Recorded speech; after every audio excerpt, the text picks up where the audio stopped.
Welcome my YouTube channel. स्वागत है आपका हमारे इस नए वीडियो में। इस वीडियो में समाजशास्त्र का एक महत्वपूर्ण प्रश्न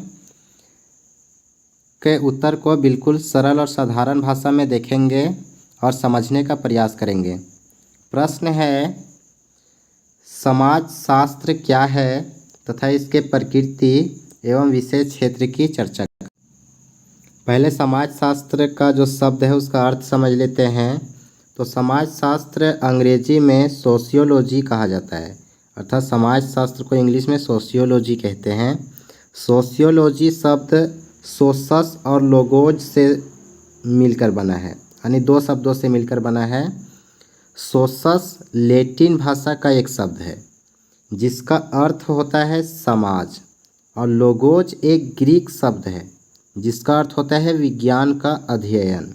इस प्रकार समाजशास्त्र एक शाब्दिक अर्थ हो गया समाज का विज्ञान या समाज का अध्ययन। सोशस का अर्थ हो गया समाज और लोगोस का अर्थ हो गया अध्ययन, अर्थात समाज का अध्ययन समाजशास्त्र का अर्थ है। कॉम्टे ने 1838 में समाजशास्त्र को एक नवीन विज्ञान के रूप में स्थापित किया, इसलिए अगस्ट कोम्ट को समाजशास्त्र का जनक कहा जाता है। अर्थात जो सोशियोलॉजी शब्द है या समाजशास्त्र है, इसका सबसे पहले प्रयोग कोम्ट ने किया था, अगस्त कोम्टे ने किया था, जिसके कारण अगस्त कोम्टे को फादर ऑफ सोशियोलॉजी कहा जाता है। अब देखेंगे समाजशास्त्र का परिभाषा क्या है।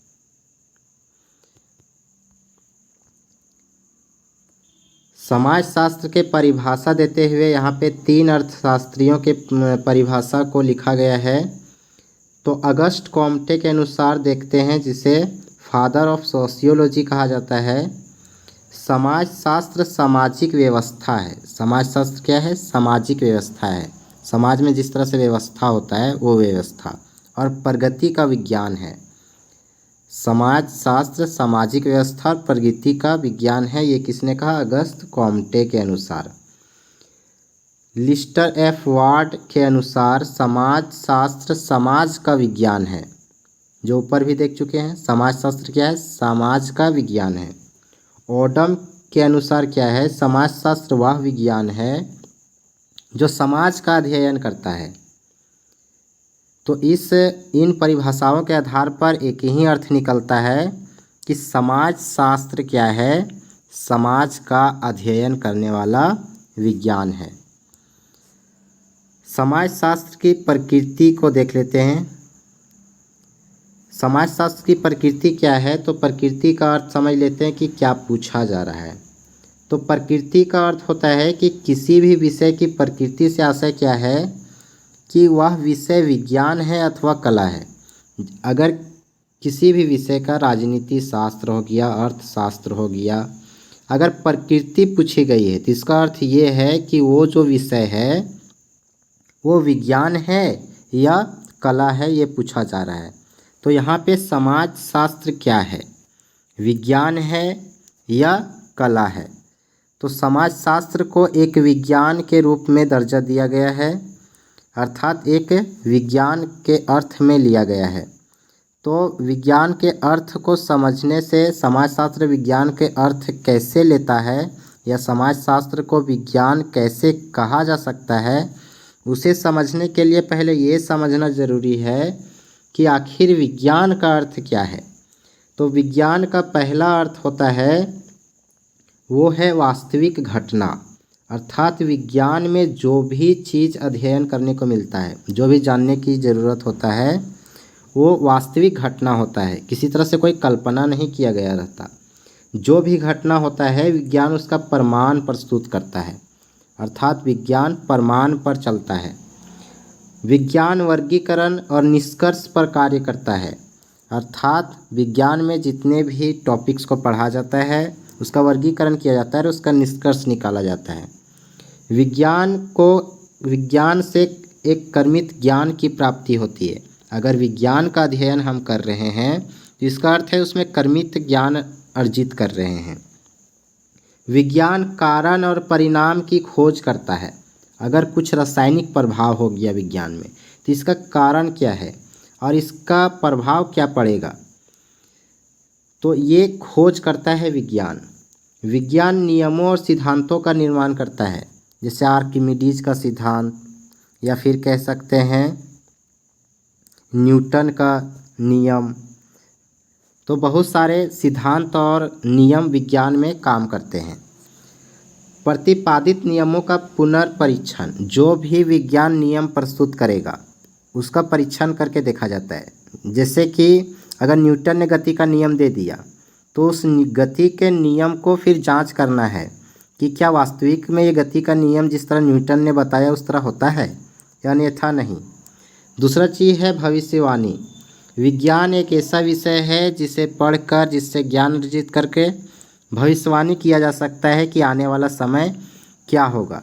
जैसे विज्ञान से को पढ़कर जानकर ये बताया जा सकता है कि पृथ्वी किस तरह से नष्ट हो सकता है, तो एक इस तरह से भविष्यवाणी किया जा सकता है। जैसे कि मौसम खराब कब होगा, हवा की गति कैसे तेज होगी, ये सब विज्ञान के अर्थ में पता किया जा सकता है कि आगे आने वाला समय क्या होगा। तो ये सब क्या है, विज्ञान का अर्थ है जो विज्ञान में होता है। अगर ये सब तथ्य समाजशास्त्र में बैठता है, अर्थात समाजशास्त्र भी इन नियमों को फॉलो करता है। ये सब वास्तविक घटना क्या समाजशास्त्र का अध्ययन है, क्या समाजशास्त्र प्रमाण देता है, क्या समाजशास्त्र में वर्गीकरण निष्कर्ष है, क्या समाजशास्त्र में कर्मित ज्ञान है, या क्या समाजशास्त्र कारण परिणाम की खोज करता है या नहीं करता है, समाजशास्त्र में नियम है, सिद्धांत का निर्माण होता है या नहीं, समाजशास्त्र भविष्यवाणी कर सकता है या नहीं। अगर ये सब कर सकता है समाजशास्त्र तो वो विज्ञान है, अन्यथा समाजशास्त्र को विज्ञान नहीं कहा जा सकता। तो देखते हैं उसके समाजशास्त्र के विशेषताओं के आधार पर कि क्या समाजशास्त्र इन जो भी ऊपर देखे वो काम करता है या नहीं करता है। पहला क्या था, तो पहला था वास्तविक घटना। ठीक है, तो क्या समाजशास्त्र में भी क्या वास्तविक घटना होती है या कल्पना किया जाता है। तो समाजशास्त्र में समाज का अध्ययन बढ़ा चढ़ा कर या कल्पना के आधार पर नहीं किया जा सकता, नहीं किया जाता है। अगर परिवार है तो परिवार के बारे में अध्ययन किया जाएगा, समाज है समाज का अध्ययन किया जाएगा। ऐसा कोई भी बिंदु पर चर्चा या तथ्य पर चर्चा नहीं करता है जो कल्पना किया गया हो, बल्कि समाज में वास्तविक सामाजिक घटनाओं का अध्ययन वैज्ञानिक पद्धति द्वारा किया जाता है। ठीक है, तो ये पहला पॉइंट फॉलो करता है। दूसरा पॉइंट देखते हैं। दूसरा पॉइंट है कि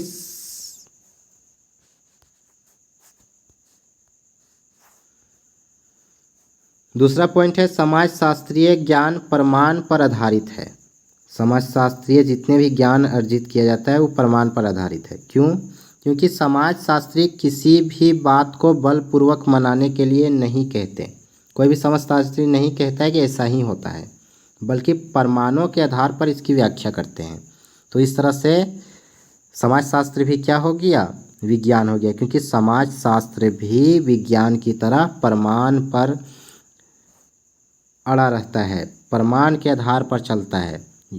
कोई बलपूर्वक कोई भी अर्थशास्त्री नहीं कहता कि आप ये चीज़ मान लीजिए समाजशास्त्र में ऐसा ही होता है, ऐसा नहीं होता है। अगला पॉइंट देखते हैं जो समाजशास्त्र को विज्ञान की ओर ले जाता है। समाजशास्त्र में वैज्ञानिक पद्धति के द्वारा एकत्र आंकड़ों को व्यवस्थित करने के लिए उनका वैज्ञानिक वर्गीकरण किया जाता है तथा तर्क के आधार पर निष्कर्ष निकाले जाते हैं। विज्ञान का यह भी पॉइंट जो है वो समाजशास्त्र फॉलो करता है। अगला पॉइंट देखते हैं। समाजशास्त्र अपनी सामाजिक घटनाओं का कारण एवं घटनाओं के परिणामों की भी खोज करता है। ये भी समाजशास्त्र ये भी पॉइंट पर खरा उतरा, जिसका अर्थ ये होता है कि समाजशास्त्र को भी विज्ञान कहा जा सकता है। अगला पॉइंट देखते हैं। जिस तरह से विज्ञान क्षेत्र में नियमों या सिद्धांतों का निर्माण किया जाता है, ये विज्ञान क्षेत्र का विषय है, विशेषता है, उसी तरह से समाजशास्त्र में भी विभिन्न समाजशास्त्रियों द्वारा विभिन्न प्रकार के नियमों या सिद्धांतों का प्रतिपादन किया जाता है। ये भी समाजशास्त्र इस बिंदु को भी फॉलो करता है। जब कोई समाजशास्त्री किसी नियम को प्रतिपादित करता है तो विज्ञान की तरह ही उस नियम का तर्क एवं प्रमाण के आधार पर पुनर्परीक्षण होता है। अतः समाजशास्त्र को क्या कह सकते हैं कि एक विज्ञान है। समाजशास्त्र भी सामाजिक घटनाओं का कारण एवं परिणाम का पता लगाता है, जिसके आधार पर कोई भी अर्थ समाजशास्त्री जो है वो भविष्यवाणी कर सकते हैं। तो इस तरह से क्या देखते हैं कि विज्ञान के जितनी भी विशेषता होती है, ये विशेषता है विज्ञान के जितनी भी विशेषता है, इन सभी विशेषताएं समाजशास्त्र में भी पाई जाती है। इसीलिए क्या कह सकते हैं कि समाजशास्त्र भी एक विज्ञान है, अर्थात समाजशास्त्र की प्रकृति क्या है, वैज्ञानिक है। ठीक है, अब समाजशास्त्र की विशेषताएं देख लेते हैं। समाजशास्त्र की अर्थ हो गया, समाजशास्त्र का प्रकृति हो गया, प्रकृति कैसा है, वैज्ञानिक है। अब समाजशास्त्र की थोड़ी विशेषता देख लेते हैं। तो समाजशास्त्र एक सामाजिक विज्ञान है, प्राकृतिक विज्ञान नहीं। इसकी विशेषता क्या है, समाजशास्त्र केवल समाज का विज्ञान है, प्रकृति का नहीं, पेड़ पौधा का, झरना का, ये सब का नहीं है, केवल किसका है, तो समाज का विज्ञान है। समाजशास्त्र एक सामाजिक विज्ञान है क्योंकि इसमें सामाजिक घटनाओं, सामाजिक प्रक्रियाओं, सामाजिक संबंधों तथा अन्य सामाजिक पहलुओं तथा तथ्यों का अध्ययन किया जाता है। भौतिक वस्तुओं से इसका कोई संबंध नहीं है, अतः यह प्राकृतिक विज्ञान नहीं है बल्कि क्या है, सामाजिक विज्ञान है। ये समाजशास्त्र की एक विशेषता है। दूसरा विशेषता क्या है, समाजशास्त्र एक वास्तविक विज्ञान है, आदर्शात्मक विज्ञान नहीं है। वास्तविक विज्ञान का मतलब होता है क्या है, क्या होगा, इसकी बात नहीं करता है। जैसे कि समाजशास्त्र वास्तविक घटनाओं का अध्ययन करता है, जिस रूप में विद्यमान है, जो भी घटना जिस तरह से है उसी तरह से समाजशास्त्र प्रस्तुत करता है, उसमें अपनी कल्पनाओं को गूंथता नहीं है। समाजशास्त्र इस बात का अध्ययन नहीं करता कि क्या होना चाहिए, अपितु इस बात का अध्ययन करता है कि वास्तविक स्थिति क्या है। तो वास्तविक विज्ञान का अर्थ होता है क्या है, और आदर्शात्मक विज्ञान का अर्थ होता है क्या होना चाहिए। अगली विशेषता देखते हैं। अगली विशेषता है समाजशास्त्र अमूर्त विज्ञान है, मूर्त विज्ञान नहीं। अमूर्त का अर्थ होता है जिसे छू या देख नहीं सकते, लेकिन मूर्त विज्ञान का अर्थ होता है जिसे छू और देख भी सकते हैं। तो समाजशास्त्र एक अमूर्त विज्ञान है क्योंकि इसकी सामाजिक संबंधों, प्रथाओं, विश्वासों इत्यादि को देखा या छुआ नहीं जा सकता। उदाहरण के लिए संबंधों को हाथ में लेकर नहीं देखा जा सकता और ना ही प्रथाओं को तराजू में तोला जा सकता है। तो इस तरह से क्या देखते हैं कि समाजशास्त्र केवल सामाजिक संबंधों, प्रथाओं, विश्वासों पर आधारित है, जिसके कारण जिसे हम छू या देख नहीं सकते, जिसका अर्थ ये होता है कि समाजशास्त्र अमूर्त विज्ञान है, मूर्त विज्ञान नहीं है। अगला विशेषता है समाजशास्त्र एक विशुद्ध है, व्यवहारिक विज्ञान नहीं है। इसका अर्थ होता है समाजशास्त्र विशुद्ध विज्ञान है क्योंकि इसका प्रमुख उद्देश्य मानव समाज से संबंधित सामाजिक घटनाओं का अध्ययन, विश्लेषण कर ज्ञान संग्रह करना है। विशुद्ध विज्ञान का अर्थ होता है जिसका हम क्या कर सकते हैं, ज्ञान को पढ़कर उसका विश्लेषण करके और अपनी ज्ञान को बढ़ा सकते हैं। अगला क्या है, अगला विशेषता है समाजशास्त्र सामान्य विज्ञान है, विशेष विज्ञान नहीं। ये सामान्य विज्ञान है, विशेष विज्ञान किसी खास बिंदु पर बात करेगा और सामान्य विज्ञान टोटल बिंदु पर बात करता है। तो समाजशास्त्र भी घटनाओं का अध्ययन करके सामान्य नियमों का निर्माण करने का प्रयास करता है। अधिकांश समाजशास्त्रियों की यह मान्यता है कि समाजशास्त्र एक सामान्य विज्ञान है क्योंकि इसमें सामाजिक जीवन की सामान्य घटनाओं का ही अध्ययन किया जाता है। घटना दो तरह का हो सकता है। एक सामान्य घटना जो जितना घटते रहता है उनका अध्ययन करता है कौन? समाजशास्त्र। अगला विशेषता क्या देखते हैं? समाजशास्त्र तार्किक तथा अनुभविक विज्ञान है। अनुभविक विज्ञान है। समाजशास्त्र तर्क के आधार पर वास्तविक घटनाओं का अध्ययन करता है। साथ ही इसमें अध्ययन अनुसंधान क्षेत्र में जाकर जो भी घटना हुआ वहाँ पे समाजशास्त्री जाता है, जिसको क्या उस क्षेत्र जिस क्षेत्र में घटना घटा उसे अनुसंधान क्षेत्र कहते हैं। वहाँ पे जाता है, जाकर पता करता है। ये पुस्तकालय में बैठकर पुस्तकालय में बैठकर इसका पता नहीं लगाता है क्या हुआ है, अतः यह क्या है? अनुभविक भी है। अनुभविक का अर्थ होता है जो हम घटना स्थल पर जाकर अनुभव करते हैं कि क्या वास्तविक में ऐसा हुआ है या नहीं हुआ है। अगला बिंदु है समाज शास्त्र का विषय क्षेत्र। समाज शास्त्र का विषय क्षेत्र क्या है? तो विषय क्षेत्र का तात्पर्य वे संभावित सीमाएं हैं। विषय क्षेत्र का तात्पर्य क्या है? कि समाज शास्त्र का वह संभावित सीमा जहाँ तक किसी विषय का अध्ययन संभव होता है। अर्थात समाजशास्त्र का अध्ययन क्षेत्र कहाँ तक है। उसके बाद तो अर्थशास्त्र का अध्ययन क्षेत्र है, विज्ञान का अध्ययन क्षेत्र है, भूगोल का अध्ययन क्षेत्र है, तो बहुत सारे अध्ययन क्षेत्र है। तो समाजशास्त्र का अध्ययन क्षेत्र कितना है, क्या क्या समाजशास्त्र में अध्ययन किया जाता है और क्या क्या नहीं, ये पूछा जा रहा है। किसी भी सामाजिक विज्ञान का विषय क्षेत्र निर्धारित करना एक कठिन कार्य है। ये सत्य है कि कोई भी विषय का अध्ययन क्षेत्र कहाँ तक है ये कहना कठिन है। समाजशास्त्र के विषय क्षेत्र के बारे में प्रमुख विद्वान एक मत नहीं है। समाजशास्त्र में कहाँ तक, समाजशास्त्र में क्या अध्ययन करना है क्या नहीं करना है, इसके लिए जो भी समाजशास्त्री विद्वान हैं उनके बीच एक मत नहीं है। वो अलग अलग मत देते हैं। कुछ कहते हैं यहाँ तक है, कुछ कहते हैं ये अध्ययन करना है, कुछ कहते हैं ये अध्ययन नहीं करना है। इसके बारे में हमारे सामने निम्नांकित दो प्रमुख संप्रदाय प्रस्तुत किए गए। मतलब जितने भी अर्थशास्त्री समाजशास्त्र का क्षेत्र निर्धारित करने के लिए अपना तथ्य प्रस्तुत किए, उन तथ्यों को दो संप्रदाय में बांटा गया। पहला है समरूपात्मक या विशिष्ट संप्रदाय और दूसरा है समन्वयात्मक संप्रदाय। स्वरूपात्मक संप्रदाय स्वरूप से संबंधित है, विशिष्ट विशिष्टता से संबंधित है, और समन्वयात्मक संप्रदाय जो है वो संबंधित यानी जुड़ा हुआ संप्रदाय से संबंधित है। समन्वय का अर्थ होता है जो एक चीज़ दूसरे चीज़ से क्या है, जुड़ा हुआ है, उसी को समन्वय कहते हैं। तो दोनों संप्रदाय के अर्थ को समझते हैं, किस तरह से कौन से अर्थशास्त्री किस तरह से परिभाषा दिए हैं और किस तरह से समाजशास्त्र का जो है विषय क्षेत्र को निर्धारित करने का प्रयास किए हैं। पहला है स्वरूपात्मक या विशिष्ट संप्रदाय। इस विचारधारा के समर्थकों में सिमेल, समाल, वीरकांत, मैक्स वेबर आदि के प्रमुख नाम हैं। इसमें और समाजशास्त्री है लेकिन ये प्रमुख है।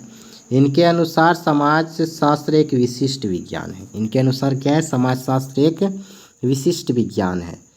ठीक है, नाम को याद रखना बहुत आसान है। जैसे सीमेल है और स से सीमेल और स से समाल, दोनों का नाम सेम मिलता है। वीरकांत और वेबर दोनों का नाम सेम मिलता है। तो सीमेल किस तरह से विषय क्षेत्र को निर्धारित करते हैं देखते हैं। समाज शास्त्र के अंतर्गत सामाजिक संबंधों के स्वरूपों का अध्ययन किया जाता है। यानी सामाजिक संबंध के जो भी रूप हैं, जो दिखता है समाज में, उसका अध्ययन किया जाता है, जाना चाहिए, उसका अध्ययन जाना चाहिए। सिमेल ने सामाजिक संबंधों को भी दो वर्गों में बांटा है, एक स्वरूप और एक अंतर्वस्तु। मतलब कि अगर ऊपर का स्वरूप देखा जाए, जैसे कि शरीर को मान लेते हैं, तो एक बॉडी को यानी शरीर का ऊपर से अगर देखा जाए तो स्वरूप कहता है। और अंतर्वस्तु का अर्थ होता है कि हमारे बॉडी के अंदर के पार्ट, इंटरनल पार्ट जो होता है, उसका अध्ययन समाजशास्त्र नहीं करता है, केवल वो बॉडी का अध्ययन करता है। तो ये ऊपर का अध्ययन करता है, अंदर नहीं जाता है। समाल का कहना है कि समाल यह मानते हैं कि समाजशास्त्र केवल सामाजिक संबंधों का विशिष्ट अध्ययन करने वाला होना चाहिए। न कि समाज में होने वाली प्रत्येक घटना अथवा क्रिया का। वही अर्थ है जो सीमेल कहा, वही भी समाल का अर्थ था। इसका अर्थ है कि समाल सीमेल के तथ्य से सहमत रखते हैं। अगला देखते हैं, ये विशिष्ट पर जोर दिया समाल, जबकि स्वरूप पर जोर दिया सीमेल। वीरकांत किस बात पर जोर देता है? वीरकांत भी समाजशास्त्र को विशिष्ट विज्ञान मानते हैं। ये भी समाल के तथ्य पर सहमत है। उनके अनुसार समाजशास्त्र में मानसिक संबंधों का अध्ययन करना चाहिए। ये क्या बोले? समाजशास्त्र का क्षेत्र मानसिक संबंधों का अध्ययन करने के लिए, जैसे प्रेम, स्नेह, वात्सल्य, ममता, सम्मान आदि के लिए।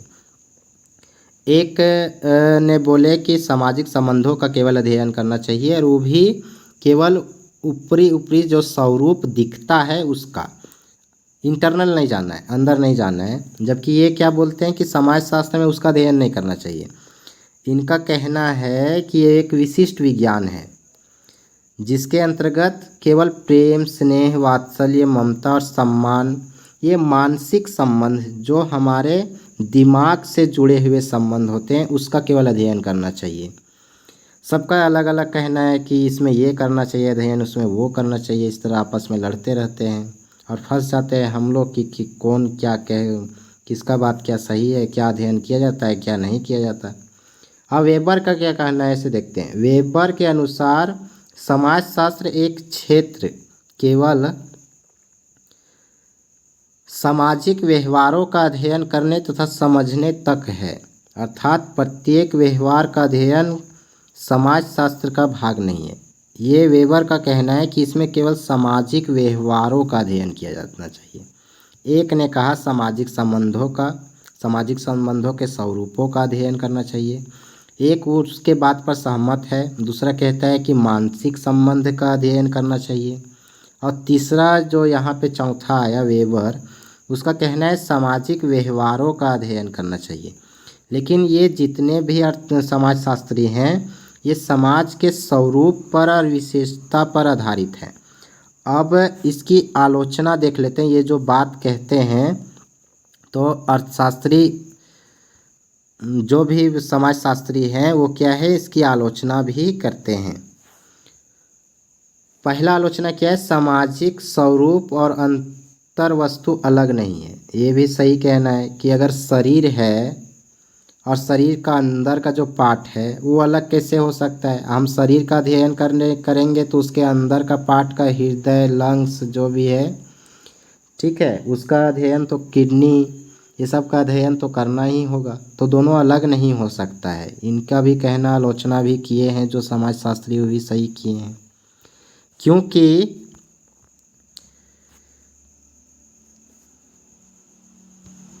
क्योंकि हम एक गिलास को उसके स्वरूप को बदले बिना शराब, पानी, शक्कर से भर सकते हैं। ठीक है,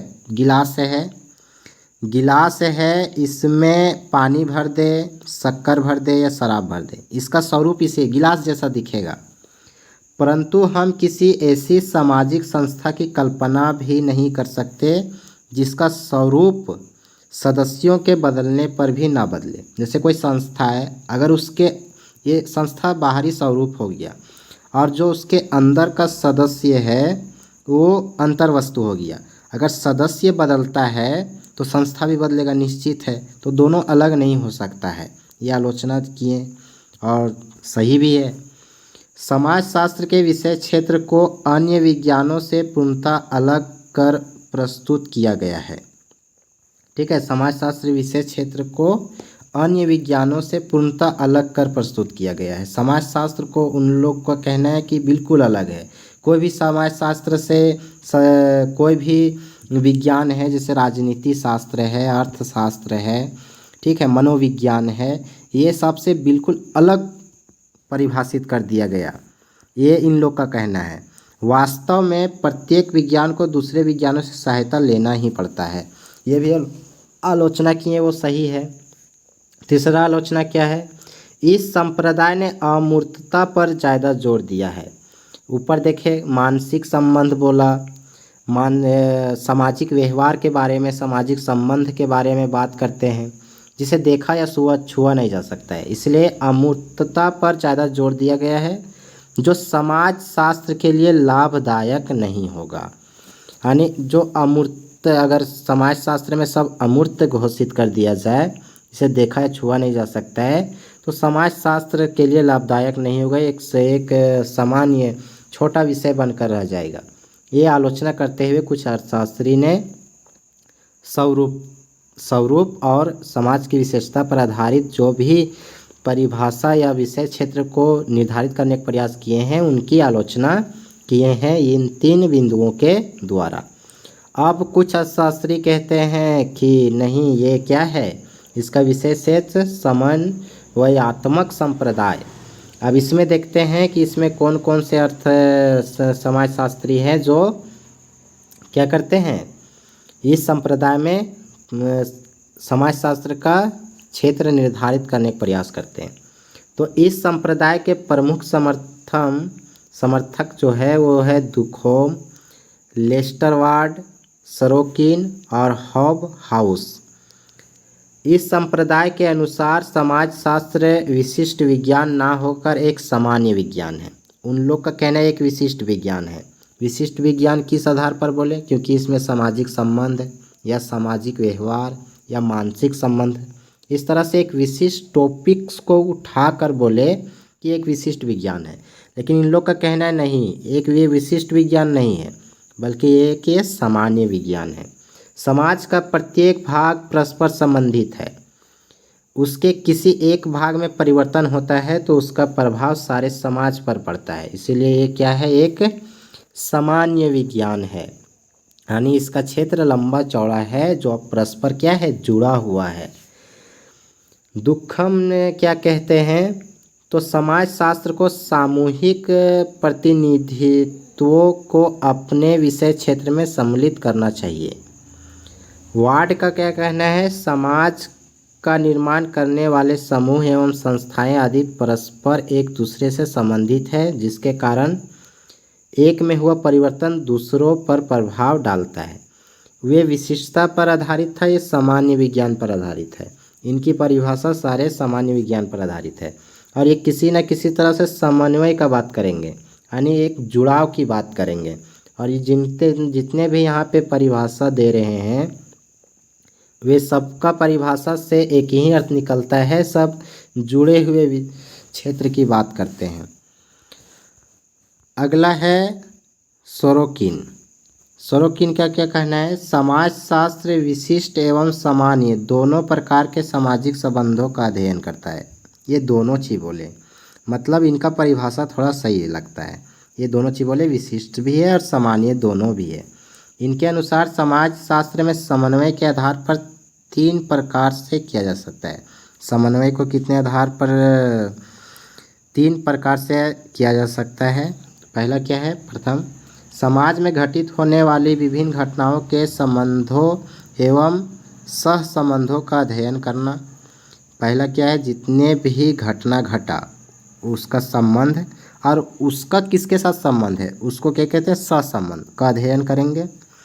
दूसरा क्या है, सामाजिक एवं असामाजिक दोनों प्रकार की घटनाओं के सहसंबंधों का अध्ययन करना। इन सामाजिक घटनाओं में निहित सामान्य विशेषताओं का भी अध्ययन करना है, जो सामान्य विशेषता है। इस तरह से सोरोकिन ने जो समन्वय का आधार बताए अध्ययन का, वो कितना है, 3 है। अब इसकी आलोचना भी थोड़ा देख लेते हैं, क्योंकि इन लोगों ने स्वरूपात्मक और विशिष्ट विज्ञान के अंतर्गत जितने भी परिभाषा दिए गए उनकी आलोचना किए, तो इनकी भी आलोचना किया गया। ये सामान्य विज्ञान कहते हैं, वो विशिष्ट विज्ञान कहते हैं। उनका स्वरूप मूर्त अमूर्त है, इनका स्वरूप मूर्त है। अब देखते हैं इसकी आलोचना किस तरह किया गया। समाज शास्त्र का कार्य यदि सभी प्रकार के सामाजिक घटनाओं, इनका कहना है कि ये सभी प्रकार के सामाजिक घटनाओं का अध्ययन करता है, वह तथ्यों का अध्ययन करना हो जाएगा, तो यह एक विशुद्ध शास्त्र ना रहकर, विशुद्ध का मतलब होता है पवित्र, सत्य, शुद्ध, ना रहकर मिश्रित शास्त्र हो जाएगा। इनका भी कहना सही है। वो एक पक्ष पर बल दे रहे थे, ये सभी पक्ष पर बल देते हैं, नहीं, सभी सामाजिक घटनाओं का अध्ययन करेंगे। अगर सब सामाजिक घटनाओं का अध्ययन करेंगे तो समाजशास्त्र क्या होगा, मिश्रित हो जाएगा, सब मिल जाएगा। अब क्या है दूसरा आलोचना क्या है, समाजशास्त्र अपना विशुद्ध और स्वतंत्र चरित्र खो देगा। ये भी सही है, जब सब सामाजिक घटनाओं का अध्ययन समाजशास्त्र का ही अंतर्गत करना शुरू हो जाएगा तो समाजशास्त्र अपनी विशुद्ध यानी शुद्धता खो देगा और स्वतंत्र चरित्र भी खो देगा, स्वतंत्र नहीं रहेगा, सब मिल जाएगा। वह अन्य विज्ञानों की तरह एक सामान्य विज्ञान बनकर रह जाएगा। ये इनका भी आलोचना सही है।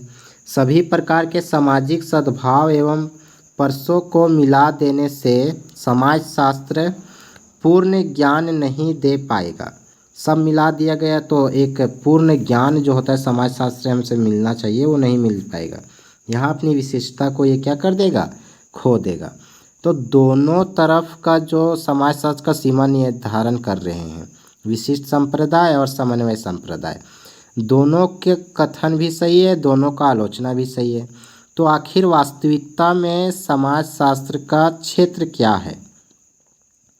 क्या ये एक विशिष्ट विज्ञान का है, क्या ये सामान्य विज्ञान है? इसमें आखिर किस तरह का ये विज्ञान है, किस तरह इसमें क्या अध्ययन करना है, क्या नहीं करना है? तो उपर्युक्त दोनों विचारधाराएं इन परस्पर विरोधी हैं। निष्कर्ष में क्या देखते हैं कि दोनों का विचारधारा अलग अलग है, एक पक्ष में करता है, एक दूसरे पक्ष में कहते हैं। तो दोनों का जो सीमा निर्धारण का जो तथ्य प्रस्तुत किए हैं वो एक जैसा नहीं है, दोनों अलग अलग है। दोनों का समान महत्व है, दोनों का महत्व भी समान देना चाहिए क्योंकि दोनों का कहना सही है। एक संप्रदाय के दृष्टिकोण से समाजशास्त्र विशेष संबंधों का अध्ययन करने वाला है। एक संप्रदाय का कहता है समाजशास्त्र विशेष संबंधों का अध्ययन करने वाला है, तथा दूसरी दृष्टिकोण में अगर दूसरे संप्रदाय की बात किया जाए तो वे कहते हैं ये एक सामान्य संबंधों का अध्ययन करने वाला विज्ञान है। आखिर अब है क्या? यदि एक को अनिवार्य मानते हैं, एक को कहते हैं कि चलो तुम सही कह रहे हो, ये विशिष्ट विज्ञान है, या फिर दूसरे पक्ष को तुम सही कह रहे हो कि ये सामान्य विज्ञान है। तो यदि एक को हम अनिवार्य मान लेते हैं तो दूसरे की अवहेलना भी नहीं कर सकते हैं कि तुम गलत हो, क्योंकि उनका भी तर्क सही है।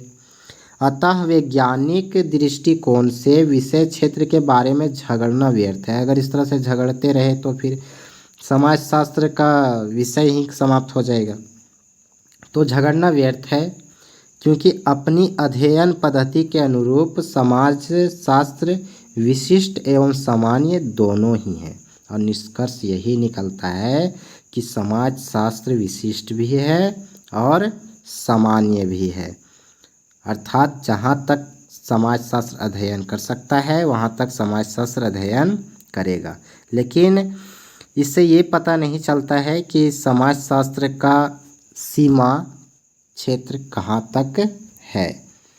लेकिन इतना पता चलता है कि समाजशास्त्र समाज के बारे में ही अध्ययन करेगा। समाज शास्त्र में रहने वाले परिवारों, संस्था, समिति, इनके बारे में ही अध्ययन करता है और इनके बारे में ही बताता है। तो उम्मीद करते हैं यह वीडियो आपके लिए लाभदायक होगा, यूजफुल होगा, आपको पसंद आया होगा। सारे नोट्स को लिखने में बहुत सारा मेहनत लगी है, सो एक छोटी सी मेहनत आपको भी करना है। चैनल को सब्सक्राइब कर देना है, वीडियो को लाइक कर देना है। और अगर आपके दोस्त आपके ही क्लास में हैं और आपको लगता है कि ये वीडियो उनके तक भी पहुँचे तो इसे शेयर कर दें।